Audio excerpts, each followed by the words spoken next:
shall hold it from then and forever. Now you just contradict yourself because you said, see, in Isaiah 11, right, it's unconditional. Well, here it's unconditional. It will forever. Could you pull it in Hebrew, please, so I can read it in Hebrew? So now you just admit forever doesn't mean unconditional. It doesn't have to be extra. So make up your mind, buddy, so I can know how to address you. Like I said in 2 Samuel 17, it's not conditional. Yes, it is. No, it's not. So please pull it up. Please pull it up. Please. Yes, I did. I know it says, I will not take away my love from him as I took it away from Saul. Do you believe First Chronicles 20? Hi, amazing viewers. Welcome to Christianity over Islam with Shamoun. And on today's amazing debate, confident Jews challenge Christian on the Messiah. Then this happens. Let's watch this amazing video. What's your view about the Messiah? You believe in the Messiah? He's coming? Yeah, of course we do. What do you believe about the Messiah? That he's going to be wise beyond his years. He's going to be son of David.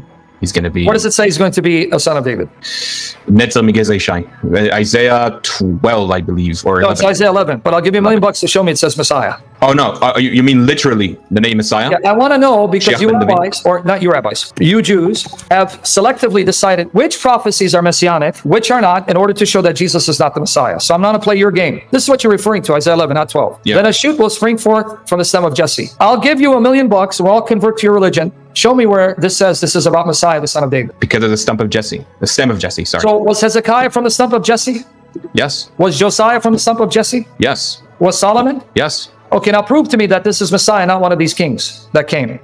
They were all Messiahs, but not the Messiah. Okay, no, the Messiah. I want you to show me prophecy about the Messiah. Spirit of Yahweh will rest on them, spirit of wisdom, understanding and might, and so on and so forth. Okay, how do you know this is the Messiah? I'm still waiting for the answer, buddy. Because he has not yet come. All of these have not yet been fulfilled. How do you know it's not referring to one of the historical kings? Because it's speaking in the future tense. How do you know it's not referring to one of the kings that comes after Isaiah? Are we going to keep going doing this? Because you know there were Judean kings that went to the Babylonian captivity, right? I know, yes. Okay, so how do you know it's not referring to one of them? I don't think, if I recall our history correctly, I don't think that it matches any of the other kings after. Well, you can think what you want, because if you've read your scriptures, even the promises that God makes are conditioned, because he says that his throne will be forever, but then he says, if he obeys my commandments, like he said with Solomon. So how do you know it's not conditional? Because of 2 Samuel 7. That's actually going to work against you. I know what you're referring to. 2 Samuel 7. Go there. I want to see it. I want to see how you understand it. Very easy. You sure you want to see it? I know it. Oh, I just want to see what because have you read the parallel? I know that it's about Samuel. Sorry, about Solomon. Who? Solomon, sorry. Okay, so I don't need to prove it, because then look what he says about Solomon. Hold on. First Chronicles 28, verses 4 to 7. Solomon, you admit it. So now here's the parallel. Yet Yahweh, the God of Israel, chose me from all the house of my father to be king over Israel forever. For he has chosen Judah to be a ruler, and the house of Judah, my father's house, and among the sons of my father, he took pleasure in me to make me king over all Israel. Now of all my sons, for Yahweh has given me many sons, he has chosen my son Solomon to sit on the throne of the kingdom of Yahweh over Israel. And he said to me, your son Solomon is the one who shall build my house and my courts, for I've chosen him to be a son to me, and I'll be a father to him. And I will establish his kingdom forever if he will be strong to do my commandments, and my judgments is done now. So what if Solomon doesn't do his commandments? Will his kingdom be forever? No, but it didn't say. Good. He never said that he removes his kingdom from him. I didn't say he removes the kingdom from David. It says Solomon's kingdom will be forever if he obeys my commandments. So if he doesn't, that means his Solomon, not talking about David, won't be forever. So my point is, Isaiah 11, how do you know it's not talking about one of those historical kings that had he obeyed God, then his rule would be forever, but because of sin, he then disqualified himself? No, because it says here that it's forever, right? And I know that there's a conditional here. I know that there's a condition here, but it's never been met. You don't know the Tanakh. Because I just said that when you have statements that says his kingdom will be forever, you can't just take a passage in isolation, because then you're going to have to look for all the other passages related to the same theme. And all throughout, the condition for the sons of David is they must obey, otherwise the Lord will discipline them. Do I need to show you something? But that's not what it said in 2 Samuel 7. That's the problem. All right, okay. Now, you sure you want to go that route? Because now Isaiah 9:6, you just proved Messiah is God in the flesh. Now I'm going to play your game. What does that have to do with it? Doesn't say, because it says the child born who sits on David's throne, his kingdom will be forever. El Gibor, yeah, I know that. Who is this? It's supposed to be the Messiah, yeah. Oh, you agree it's a Messiah? Yeah. Oh, you shocked me. I'll be honest, because it's really not that complicated, because in the Bible the idea of them, no, it's not, because in the ancient world the idea of the king being God or son of God is really not that far-fetched. No, very complicated. Because I want you to hear me out. I'm going to challenge you. Show me in Isaiah where the phrase El Gibor is used for someone other than true God. The very next chapter, El Gibor is used of Yahweh. Isaiah 10:20 to 21. Now, it will be on that day that the remnant of Israel and those of the house of Jacob who have escaped will never again rely on the one who struck them, but will truly rely on Yahweh, the Holy One of Israel. A remnant will return, the remnant of Jacob, to the mighty God, El Gibor. The very next chapter, and Isaiah is full of references. There is no other El, Elohim besides Yahweh. But in the chapter previously, the mighty God will be born as a child. So your God's going to be born as a baby? No, that's his name. That's not him being mighty God. No, that's in the previous chapter. Yeah, but in the previous chapter, buddy, take it easy. Okay, I know your arguments. Listen to yourself. So because he's called Wonderful Counselor, he's not really a wonderful counselor? See, listen to your stupidity. I don't get what you mean. You said that's his name. That's not who he is. So his name is Prince of Peace, but he's not really a Prince of Peace. No, the name indicates that he needs to be a Prince of Peace. He's going to be what? Say it again. He needs to be a Prince of Peace. So, but it's not a quality of him. Okay, that's what I'm listen to yourself, dude. Listen, you're being recorded. So he will be named Prince of Peace because he needs to be that, right? Yes. So the name refers to a quality he must have. Okay. Because that's what you just said, right? Yes. Okay, so that means the name Mighty God means this is something he must become, the Mighty God, according to your That's why I want you to go to the previous chapter. Isaiah 8 is about what? Ma'il Shalal Chashbaz, the one that you usually skip. And why? The text tells you why he's called that, right? Yeah, why because it's a prophecy about Damascus and Iran. So what it doesn't have to do with him being mighty God. It has to do with you just contradict yourself. Did you not just say Prince of Peace is something he needs to be? It is, yeah, it is. But you just refuted yourself. Yeah. Prince of Peace is something he needs to be. But then you went to Isaiah's son and you said, see, that name is not what he is. So make up your damn mind. Why does a prophecy need to be unanimous in its understanding?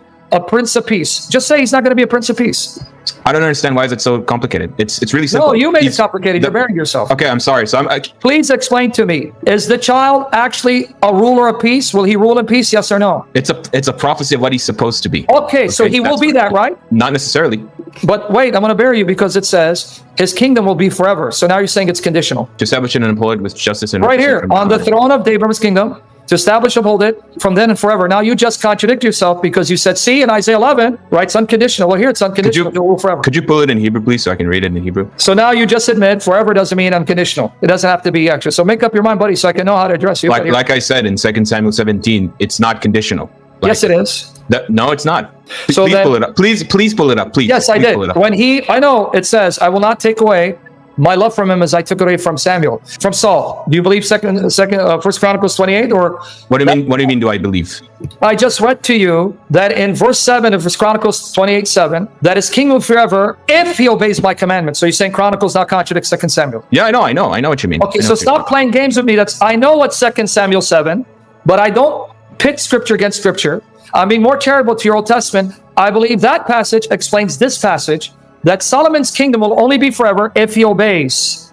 Can you now show me, to prove my point before you read Hebrew, whenever God mentions a king who will come, it says he sits on the throne of David. He is David, their king. Can you now show me where, when God speaks of a king to come after Solomon, and he says, this one sits on the throne of Solomon? Why does it need to be in those words? Because according to you, when God said to Solomon, his kingdom is forever, that's unconditional, meaning it's his kingdom, right? Not just to him, to his lineage. But you said it's unconditional to Solomon.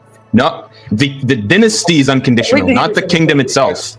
I'll let everyone decide how you contradiction. Now read the Hebrew from here. It is. You can read right to left. Go ahead. Okay. Now tap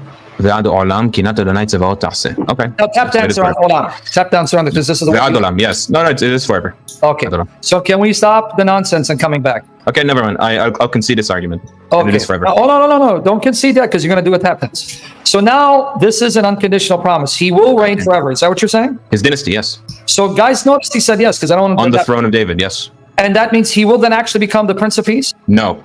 You know, you got to get out of here right now. You said that the name means that's what he needs to be, but doesn't mean he'll become it, right? It's a prophecy, yes. I think. But now you admit this is unconditional. That means he will actually become king. He will actually sit on David's throne, and he will rule forever. So he's going to actualize it, right? Yes, I guess, yes. Now be honest then. That means that he will then actualize being the Prince of Peace, right? Yes, this future king. Now I like you. Then it means he will actually become the mighty God. You're stuck. I'm not so sure, no. Not so sure that I'm stuck. Okay, well, let's ignore that. But I know you're being convicted. So what other prophecy do you have that you think is about the Messiah? I can't pull one off the top of my head. So I can only say what will happen in the end of days with. Well, you can't tell me if you don't know the prophecies. That means you're just giving me your interpretation. Okay. Okay, I want to show you because you like Haggai. Your name is Haggai, right?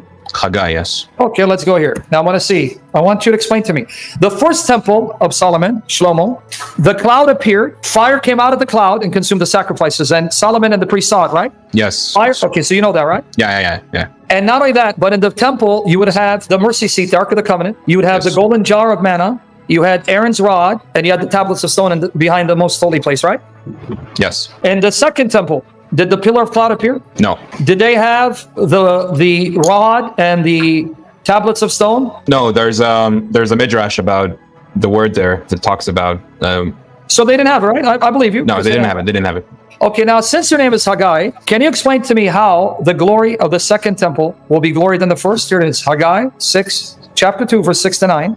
For thus says Yahweh of hosts, once more, in a little while, I'm going to shake the heavens and the earth, the sea also and the dry land. I will shake all the nations. They will come with the desirable things of all nations. I will fill this house. It's not about the second temple. Yes. You know this because you've read Haggai 1. I hope you're not going to disagree with me. No, I know. Okay, good. He's not being honest. I will fill this house with glory, says Yahweh of hosts. The silver is mine, and the gold is mine, declares Yahweh of hosts. The latter glory, the glory of this house, will be greater than the first. Yes. And in this place I will give peace. So what happened in the second temple that made the glory of the second temple greater than the first? And how did God establish peace in the second temple in light of the fact it was destroyed? It never happened. That's not what it says. Remember you said unconditional promise? It didn't say it. Okay. All right. This goes to the interpretation of whether the second temple is a second temple or is it merely a rendition of the first? The latter house, this house. You want me to read it? Okay, I know, but this is house. I know what you mean. What I'm trying to say is that this goes into the interpretation of whether or not the second temple was the second temple or is it simply the first? I don't care what the tradition says. The text in front of my eyes. I will fill this house. Do I need Which means this house can mean the future house, not necessarily the second temple. No, because let's read from verse 1. No, I'm sorry. Bye your tradition. On the 21st of the 7th month, the word of Yahweh came by the hand of Haggai, the prophet, saying, speak now to Zerubbabel. He was not building a future house that didn't exist. He was building the second temple. The son of Shealtiel, governor of Judah, and to Joshua, the son of Jehozadak, the high priest and eminent of the people, saying, who among you remains who saw this house in its former glory? And how do you see it now? Yes. Does it not seem like nothing in your eyes? Well, hold on. Don't say yes, because when I tell you it's about this house, oh no, it doesn't mean that. I know it's about this house. That's my point. It is this house. But this house doesn't... How did this house become more glorious? I will fill this house with glory. But you think this is the second temple. It wasn't finished built when Zerubbabel and Joshua were building it. I know. It took many more years, so that even at the time of Ezra, they were still building it. Stop the games, dude. I know. I'm not denying any of this. Okay, so how did the second house become more glorious than the first? It did not. That's my point. It didn't. So this is a false prophecy. No, it's not. That's my point. It's not talking about the second temple. Because you're wasting my time. Okay. This house, which house? Let's go back. This house that Zerubbabel is fashioning, this house I will fill with my glory. Okay. Can I give you an analogy, maybe to illustrate I want to deal with the text, buddy. I'm trying. I'm following the text more than you are. Can you explain it to me? I'm trying to.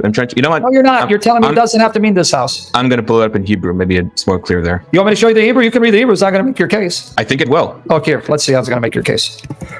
My goodness, sorry. My goodness, man. What I have to I just feel like we're talking past each other. I don't know how. No, we're not. You're denying what the text says because you know it's going to show you missed your Messiah. Then you don't want to repent. Here it is. Okay, Haggai. Let's go to Haggai 2. Okay. When do you want to start reading from the Hebrew from here? It's right in front of you. You want to start from verse 1? Yeah. Okay, talking to the guy. Scroll down. What does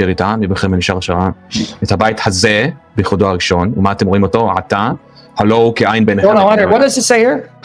Yes, this temple, this house. Okay, good. Remember these words, okay? Remember, yes. Which temple? The one that Zerubbabel is fashioning, right? Yes, the same one that was destroyed. Okay. Good. No, it wasn't destroyed yet. No. Meaning the first one was, but this one is not. This is exactly my point. No, that's not your point, because the second one is being built. There is no second house. That's my point. There is never a second house. It's the same what are they house. building here? The temple.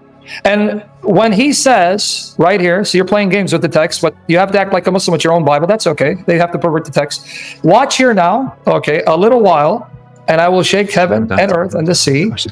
All right. and dry land. I will shake all nations, and they shall come. The desire of nations, and I will fill what again? Abayit hazeh, yes. Which house? This house. Which one? Hazeh, yes. This is what I mean. Which one? The one Zerubbabel is building, right? No. Okay, you know what? Yes. Yeah, for your sake, yes. Because I don't think you understand my point. No. It's going to make, because now I want to know here. What does it say here? Abayit hazeh acharon min harishon. Okay. Yes. So this temple will be filled with glory more than the previous one. The former one is which one? Harishon. Which one is that? I'm going to go in like 5 minutes. I just want to make it. Okay.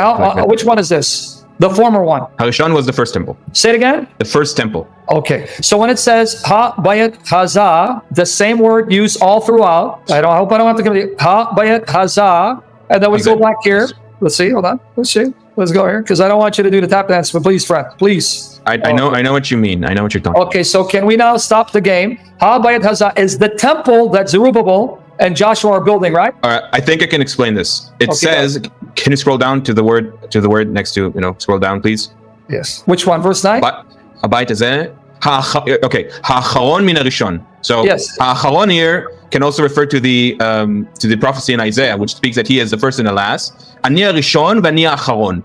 So acharon here doesn't mean this house is the last house. Can you stop butchering Isaiah 44:6? Because that's telling God is the first and last. Here it's talking about this temple in contrast to the former one. I'm talking about the word acharon here, the word latter here. Acharon. It's referred to ha bayat hazah. I know the connection. I know. This is what I'm trying to tell you. Why don't you come back some other time, because you said your time is up, because we're spending. Yeah, I'm sorry. Come back. I'm sorry. Let me know it's you. I enjoy talking to you, but I'm sorry if I'm unclear. I'm really sorry. No, it's okay, bro. Come back. We'll talk more about Messiah and the Godhead. So. Okay, sorry. Goodbye.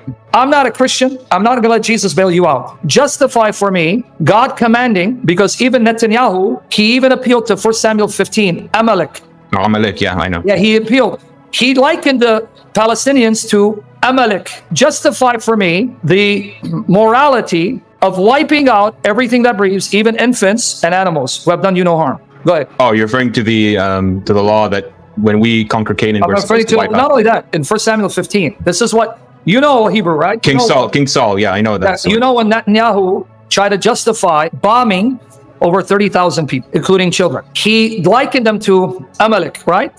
Yes. So what did God tell Saul to do to the Amalekites? Destroy them to the last. Even infants, right? Yes. Even animals? Yes. That means your God of the Old Testament makes Allah of the Quran look humble.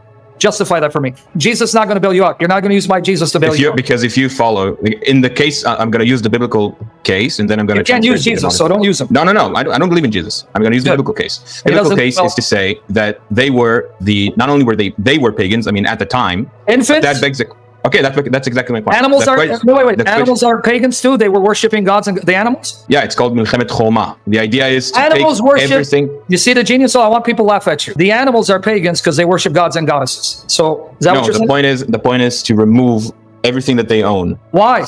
Why not destroy the warriors, spare the children, incorporate them into the life of Israel, and teach them about the same reason you can't do it now, because I didn't ask you that. When you are raised in the environment of paganism, in the case of the Old Testament, you will grow to be. Hold on, wasn't Abraham raised in the environment of paganism? Yes, but he was chosen. And yet he converted, right? Technically, if you want to use that word. So why can't you spare the infants? Now you wiped out the warriors, incorporate them in the life of Israel, and then teach them about the God of Israel. Technically, in the Torah, that's exactly what happens. So. No, that isn't what happens. It says wipe them out. In fact, God rebuked Saul for not wiping everything out. I know. Because so disobey God. Disobey God. Say what? That's what I'm trying to do. I'm saying that if you are living in a pagan environment and you don't do that, you want me to go back to my first objection, which you didn't answer? You want me to go back again? Let me repeat my objection, which you didn't answer. Okay. Why do you need to wipe out infants and animals when you can simply wipe out the warriors, and then the infants you spare, because now you will incorporate them in the commonwealth of Israel and raise them in the fear of God, just like if a stranger decided to attach himself to Israel. In the Torah, it says you will treat him as a native Israelite. So why did God do that? Yeah. Say it again. I can't hear you. Say it again. Can you hear me? Yeah, go ahead. You're justifying God slaughtering infants. See, as a Christian, I can have an answer, but I'm not going to let Jesus, whom you reject, bail you out. Let's stick with the Old Testament. Why did God order wiping out all infants and animals? Why not simply wipe out the warriors, then spare the infants, incorporate them in the commonwealth of Israel, raise them in the fear of God, just like you have in the Torah? If a stranger, an alien from the nations, wants to now worship the God of Israel and be part of the commonwealth of Israel, The law says you treat them as a native born, you don't discriminate. So why didn't God do that instead of wiping them out? I don't know. Now you're being honest. See, with Jesus, I'm forced to now deal with this and defend your book because Jesus forces me. But I'm not going to let you appeal to Jesus to defend your book. Now, as a correct who doesn't believe in the Talmud. Yes, but he was chosen. And yet he converted, right? Technically, if you want to use that word. So why can't you spare the infants? Now you wiped out the warriors, incorporate them in the life of Israel, and then teach them about the God of Israel. Technically, in the Torah, that's exactly what happens. So. No, that isn't what happens. It says wipe them out. In fact, God rebuked Saul for not wiping everything out. I know. Because So he disobeyed God. Disobeyed God. Say what? That's what I'm trying to do. I'm saying that if you are living in a pagan environment and you don't do that, You want me to go back to my first objection, which you didn't answer? You want me to go back again? Let me repeat my objection, which you didn't answer. Okay. Why do you need to wipe out infants and animals when you can simply wipe out the warriors? And then the infants you spare because now you will incorporate them in the commonwealth of Israel and raise them in the fear of God, just like if a stranger decided to attach himself to Israel. In the Torah it says you will treat him as a native Israelite. So why didn't God do that?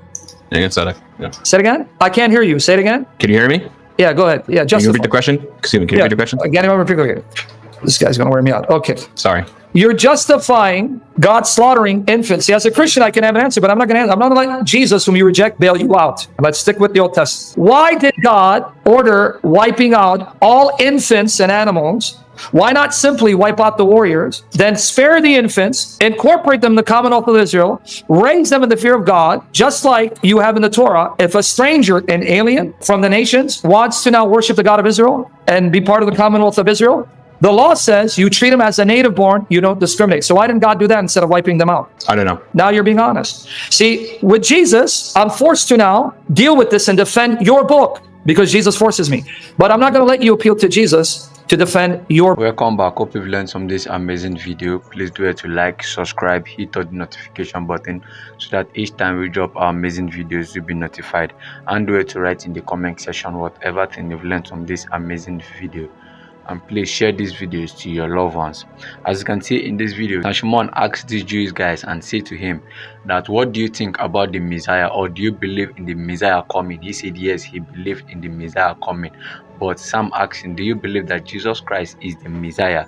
He said no, that he don't believe that.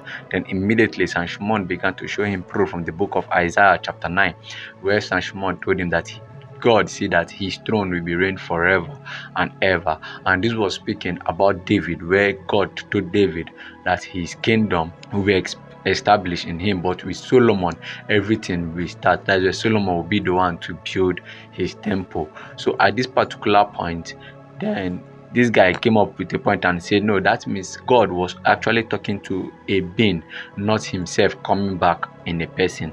Then Shamoun got forward and showed him in the Old Testament, book of 1 Samuel and Ezekiel, where God made statements like his kingdom will reign forever and ever. So you could not expect just Solomon to rule the kingdom forever and ever. The kingdom keep continuing ruling until when Jesus came, and Jesus was that kingdom. God was not actually speaking in the kingdom here on earth. He was speaking in the kingdom, the eternal kingdom in heaven. And these Jewish guys now understand that Jesus was the Messiah that God was speaking about, that his kingdom will reign forever and ever. Even Solomon did not reign as a king, as a genuine king, to communicating with God continually. It came to a state that Solomon backslided when he was ruling as a king. So the king God was speaking about at that particular time was the Messiah. Jesus Christ is coming again. So thanks for watching this amazing video. Please do it to like this video and subscribe in this channel so that each time we drop our amazing videos you'll be notified. Hope to see you in our next debate.